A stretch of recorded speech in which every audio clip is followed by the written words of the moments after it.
വടി കൊടുത്ത് അടി വാങ്ങി എന്ന് കേൾക്കാറില്ലേ? അതാണ് അമേരിക്കയുടെ ഇപ്പോഴത്തെ അവസ്ഥ. വ്യാപാര യുദ്ധം നടത്തി അമേരിക്കയെ ലോകത്തിന്റെ നെറുകയിൽ പ്രതിഷ്ഠിച്ചു കൊള്ളാമേ എന്ന് ഉടയ തമ്പുരാനോട് പറഞ്ഞ് അധികാരത്തിലേറിയ ട്രംപ് എവിടെ നിന്നൊക്കെയാണ് പണി ഇരന്നു മേടിക്കുന്നത് എന്നതാണ് മനസ്സിലാക്കാൻ കഴിയാത്ത ഒരു കാര്യം. തീരുവ നയം നടപ്പിലാക്കി അമേരിക്കൻ സാമ്പത്തിക മേഖലയെ ഉയർച്ചയിലേക്ക് എത്തിക്കാമെന്ന് പറഞ്ഞിട്ട് പരാജയത്തിന്റെ പടുകുഴിയിലേക്ക് അമേരിക്കൻ ജനതയെ തള്ളിവിടാൻ ട്രംപ് പ്രത്യേകം ശ്രദ്ധിച്ചിട്ടുണ്ട്. യുദ്ധം ഒന്നിനും പരിഹാരമല്ലെന്ന് നാഴികയ്ക്ക് 40 വട്ടവും പറയുന്ന അതേ അമേരിക്കൻ പ്രസിഡന്റ് ഈ തവണ വ്യാപാര യുദ്ധത്തിലേക്കാണ് കണ്ണു നട്ടത്. എല്ലാ രാജ്യങ്ങളെയും പരമാവധി വെറുപ്പിക്കാനും ദേഷ്യം പിടിപ്പിക്കാനും പ്രത്യേകം ശ്രദ്ധിക്കുന്നു എന്ന് മാത്രമല്ല, പലരുടെയും ശത്രുപക്ഷത്താകാനും ട്രംപ് കഠിനാധ്വാനം ചെയ്തിട്ടുണ്ട്. ഇത്തവണ അധികാരത്തിലെത്തിയപ്പോൾ തന്നെ അത്രനാളും അമേരിക്ക ഉപ്പും ചോറും കൊടുത്ത് വലുതാക്കിയ നാറ്റോയെ തള്ളി പറഞ്ഞു. താരിഫ് വർധനവ് ചൂണ്ടിക്കാട്ടി യൂറോപ്യൻ യൂണിയനോടും പോയി തല്ലുണ്ടാക്കി. സർവത്ര പ്രശ്നമുണ്ടാക്കി നടന്ന അമേരിക്കയോട് നേരിടാൻ ചൈനയ്ക്ക് മാത്രമാണ് ഇവിടെ ചങ്കൂറ്റം ഉണ്ടായത്. അങ്ങനെ ചൈനയുമായി വ്യാപാര യുദ്ധവും ആരംഭിച്ചു. ചൈനയുമായി ഇഞ്ചോടിഞ്ച് പോരാട്ടത്തിനിറങ്ങിയ അമേരിക്കൻ പ്രസിഡന്റ് ഡൊണാൾഡ് ട്രംപ് ഇപ്പോൾ കടുത്ത വെല്ലുവിളികളാണ് നേരിടുന്നത് എന്ന വാർത്തയാണ് നമുക്ക് കാണാൻ കഴിയുന്നത്. ഒരു തീരുവ നയം കൊണ്ടുവന്നു, അത് നടപ്പിലാക്കി എന്ന തെറ്റ് മാത്രമേ ചെയ്തിട്ടുള്ളൂ. നിലവിൽ ചൈനയോട് തുടങ്ങി വെച്ചിരിക്കുന്ന ഈ വ്യാപാര യുദ്ധം പ്രധാന സഖ്യകക്ഷികളുമായുള്ള അമേരിക്കൻ ബന്ധങ്ങളെ പ്രതികൂലമായി ബാധിക്കുന്നതായിട്ടാണ് അസോസിയേറ്റഡ് പ്രസ് റിപ്പോർട്ട് ചെയ്തത്. ഇത് ആഗോള സമ്പദ് വ്യവസ്ഥയിൽ അമേരിക്കയുടെ സ്ഥാനം ദുർബലപ്പെടുത്തുകയാണെന്ന യാഥാർത്ഥ്യം കൂടിയാണ് നമ്മുടെ മുന്നിലേക്ക് എത്തിക്കുന്നത്. താരിഫുകളും ബജറ്റ് വെട്ടിക്കുറയ്ക്കലും ഉൾപ്പെടെയുള്ള ട്രംപിന്റെ അമേരിക്ക ആദ്യം എന്ന നയം ചില പങ്കാളികളെ അമേരിക്കയിൽ നിന്നും അകറ്റി നിർത്തിയിട്ടുണ്ട്. പക്ഷേ ശരിക്കുമുള്ള പണി കിട്ടിയത് അവിടെയല്ല, മറിച്ച് അമേരിക്കയുടെ, പ്രത്യേകിച്ച് ട്രംപിന്റെ ഭ്രാന്തൻ നയം മടുത്ത് അമേരിക്ക വിട്ടവരൊക്കെ പോയത് നേരെ ഏഷ്യയിലേക്കാണ്. ഏഷ്യയിലെ വലിയ രാജ്യമായ ചൈനയുമായി നല്ല ബന്ധം സ്ഥാപിക്കാനും അവർക്ക് നല്ല ആതിഥ്യ മര്യാദകൾ നൽകി സ്വീകരിക്കാൻ ഒരു മടിയും ഷീ ജിൻപിങ്ങിന്റെ ഭരണകൂടം കാണിച്ചതുമില്ല. വർദ്ധിച്ചു വരുന്ന താരിഫുകളും വ്യാപാര നിയന്ത്രണങ്ങളും അമേരിക്കയുടെ ഓഹരി വിപണിയിലെ മാന്ദ്യത്തിന് കാരണമായിട്ടുണ്ട് എന്നതാണ് യാഥാർത്ഥ്യം. ഇപ്പോഴുണ്ടായ പ്രശ്നങ്ങളൊക്കെ തന്നെ ഹ്രസ്വകാലത്തേക്കുള്ളതാണെന്നും എന്നാൽ ദീർഘകാലാടിസ്ഥാനത്തിൽ വലിയ മികവ് അമേരിക്കൻ സാമ്പത്തിക മേഖല കൈവരിക്കുമെന്നുമായിരുന്നു ഇവിടെയും ട്രംപിന്റെ ആത്മവിശ്വാസം. എന്നാൽ ആ ആത്മവിശ്വാസം ട്രംപിന് മാത്രമേ ഉണ്ടായിരുന്നു എന്ന് മാത്രം. അമേരിക്കയിലെ ശതകോടീശ്വരന്മാരടക്കം അമേരിക്കൻ പ്രസിഡന്റിന് നേരെ തിരിഞ്ഞതോടെ ജനങ്ങൾ ട്രംപിന്റെ ഭ്രാന്ത് അവസാനിപ്പിക്കണമെന്ന് ആവശ്യപ്പെട്ടതോടെ സമ്മർദ്ദം കൊണ്ട് തന്റെ തീരുമാനം തിരുത്താൻ ട്രംപ് നിർബന്ധിതനായി. മറ്റ് രാജ്യങ്ങളുടെ ഉൽപ്പന്നങ്ങൾക്ക് മേൽ ഏർപ്പെടുത്തിയ താരിഫ് 90 ദിവസത്തേക്ക് ലഘൂകരിച്ചത് അങ്ങനെയാണ്. അതേസമയം ചൈന തങ്ങളുടെ വിപണികളെ സ്ഥിരമുള്ളതും തുറന്നതുമായി പ്രചരിപ്പിച്ചുകൊണ്ട് സാഹചര്യം മുതലെടുക്കുകയാണ് ശ്രമിച്ചത്. നടന്നുകൊണ്ടിരിക്കുന്ന വ്യാപാര യുദ്ധം ആഗോള വ്യാപാര രീതികളിൽ കാര്യമായ മാറ്റങ്ങൾക്ക് കാരണമായേക്കാം. രാജ്യങ്ങൾ പുതിയ സാമ്പത്തിക യാഥാർത്ഥ്യങ്ങളുമായി പൊരുത്തപ്പെടുകയും അത് അമേരിക്കൻ സാമ്പത്തിക സ്വാധീനത്തിന് വെല്ലുവിളിയാവുകയും ചെയ്യുമെന്നാണ് സാമ്പത്തിക വിദഗ്ധർ അഭിപ്രായപ്പെടുന്നത്. ആഗോള വ്യാപാര പുനഃസംഘടനയിൽ കൂടുതൽ സ്വാധീനം നേടുന്ന ചൈന ലോകത്തിന് മുന്നിൽ ചില കാര്യങ്ങൾ തെളിയിക്കുക കൂടിയാണ് ചെയ്യുന്നത്.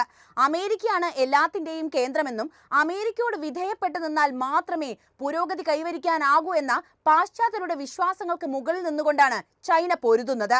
അമേരിക്കയുടെ ഒറ്റപ്പെടൽ മുതലെടുക്കുകയും സ്ഥിരതയുള്ളതും തുറന്നതുമായ ഒരു വിപണിയായി സ്വയം ഉയർത്തി കാണിക്കുകയും ചെയ്യുകയാണ് ചൈന.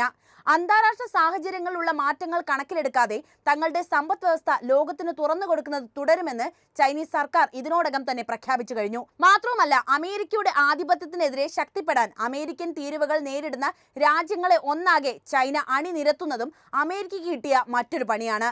രണ്ടാമത്തെ വലിയ സമ്പദ് വ്യവസ്ഥയും ഉപഭോക്തൃ ഉൽപ്പന്നങ്ങളുടെ വിപണിയും എന്ന നിലയിൽ അമേരിക്കൻ വ്യാപാര പങ്കാളിത്തത്തിന് ബദലുകൾ തേടുന്ന രാജ്യങ്ങളെ ആകർഷിക്കുന്നതിനായി തങ്ങളുടെ വിപണികൾ ലോകത്തിന് കൂടുതൽ വിശാലമായി തുറക്കാൻ ചൈന പ്രതിജ്ഞാബദ്ധമായിരിക്കുകയാണിപ്പോൾ. പെൻഗിന്നുകൾക്ക് പോലും ചുങ്കം ഏർപ്പെടുത്തിയ ട്രംപിസത്തോട് ആഗോളതലത്തിൽ വലിയ രീതിയിൽ എതിരഭിപ്രായങ്ങൾ ഉയർന്നു വന്നിട്ടുണ്ട്. അമേരിക്കയുമായി ഒരു അകൽച്ച പാലിക്കുന്ന യൂറോപ്യൻ യൂണിയനും ഇപ്പോൾ ചൈനയ്ക്കൊപ്പം കൂടിയിട്ടുണ്ട് എന്നാണ് മറ്റൊരു കാര്യം. അതിന്റെ ഭാഗമായി അടുത്ത കാലത്തായി Chinese premier Li Qiang European commission president Ursula von റെൽ ലെയ്നുമായി ഒരു ഫോൺ സംഭാഷണം നടത്തുകയും ചെയ്തിട്ടുണ്ട്. ചൈനയും യൂറോപ്യൻ യൂണിയനും തമ്മിലുള്ള സുസ്ഥിരമായ വികസനം പ്രോത്സാഹിപ്പിക്കുന്നതിന് യൂറോപ്യൻ പക്ഷവുമായി പ്രവർത്തിക്കാൻ ചൈന തയ്യാറാണെന്ന് ലീ പറഞ്ഞു. ഇരുവരും പരസ്പരം ഏറ്റവും പ്രധാനപ്പെട്ട വ്യാപാര പങ്കാളികളാണെന്നും അവരുടെ സമ്പദ് വ്യവസ്ഥകൾ അടുത്ത് ബന്ധപ്പെട്ടിരിക്കുന്നുവെന്നും ലീ പറഞ്ഞു. ലോകത്തെ നിയന്ത്രിക്കുന്നതിൽ അമേരിക്കൻ സാങ്കേതിക വിദ്യയ്ക്കുള്ള പങ്കിനെക്കുറിച്ച് ഞാൻ എടുത്തു പറയേണ്ടതില്ലല്ലോ. സിലിക്കൺ വാലിയാണ് ഇന്നത്തെ ലോകം നിയന്ത്രിക്കുന്നതെന്ന് ട്രംപ് തന്നെ പറയാറുണ്ട്. ഗൂഗിൾ അടക്കമുള്ള ടെക് ഭീമന്മാർക്കാണ് അടുത്ത പണി കിട്ടാൻ പോകുന്നത്.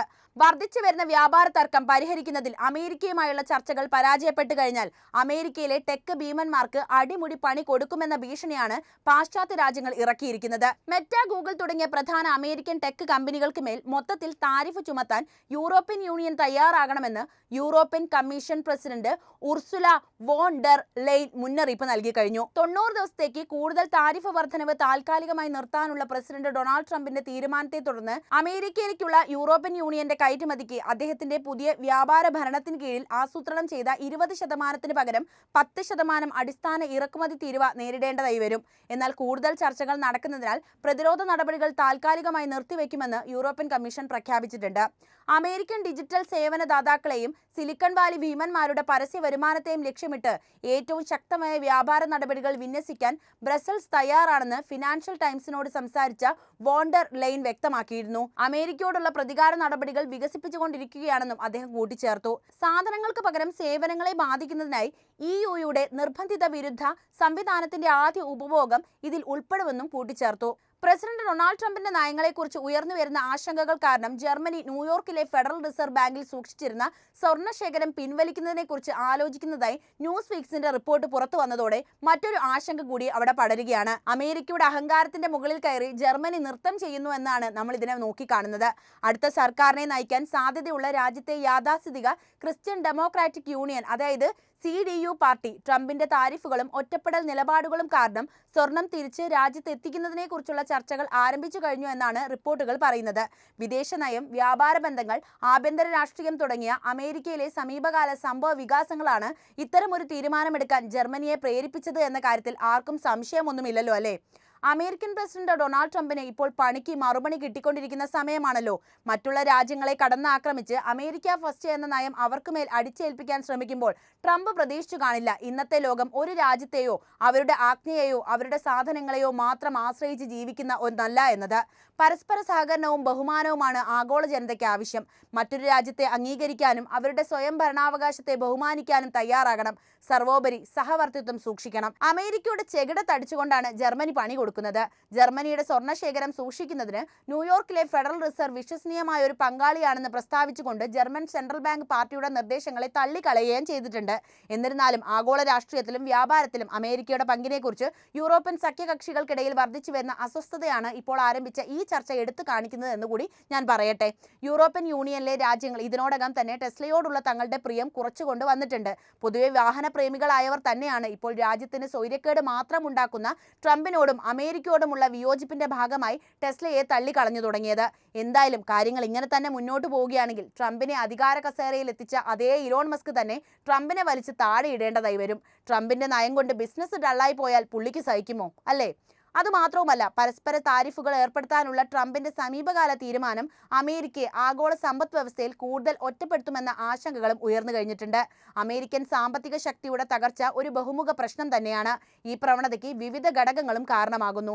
ഉൽപാദന അടിത്തറയുടെ നഷ്ടം, പരസ്പര വിരുദ്ധമല്ലാത്ത വ്യാപാര ബന്ധങ്ങൾ, മറ്റ് രാജ്യങ്ങളിലെ സാങ്കേതിക പുരോഗതി എന്നിവയെല്ലാം അമേരിക്കൻ ആധിപത്യത്തെ ഇല്ലാതാക്കുന്നതിൽ ഒരു പ്രധാന പങ്ക് വഹിച്ചിട്ടുണ്ട്. അത്തരമൊരു നയം അമേരിക്കൻ വ്യവസായങ്ങളെ പുനരുജ്ജീവിപ്പിക്കാൻ സഹായിക്കില്ലെന്ന് പരക്കെ വിശ്വസിക്കപ്പെടുന്നു. പകരം അത് അമേരിക്കൻ സാമ്പത്തിക സ്വാധീനത്തിന്റെ തകർച്ചയെ ത്വരിതപ്പെടുത്തും. ആഗോള സമ്പദ് വ്യവസ്ഥയിലേക്കുള്ള അമേരിക്കയുടെ സംഭാവന കൂടുതൽ ചുരുങ്ങും.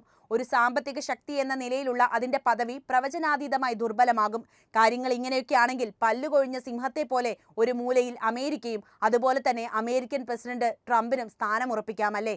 ഈ വിഷയത്തിലെ നിങ്ങളുടെ അഭിപ്രായങ്ങൾ എന്തുതന്നെയായാലും കമന്റായി രേഖപ്പെടുത്തണേ. അപ്പോൾ വീഡിയോ ലൈക്ക് ചെയ്യാനും ഷെയർ ചെയ്യാനും പ്രത്യേകം ശ്രദ്ധിക്കുമല്ലോ.